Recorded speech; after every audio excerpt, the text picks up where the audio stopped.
Mauri, que está roncando con una carrera de camiones que ni te explico. Aquí lo tenemos.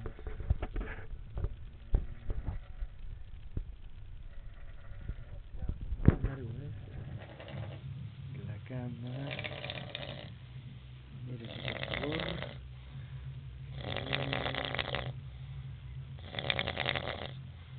No me vaya a molestar este ogro.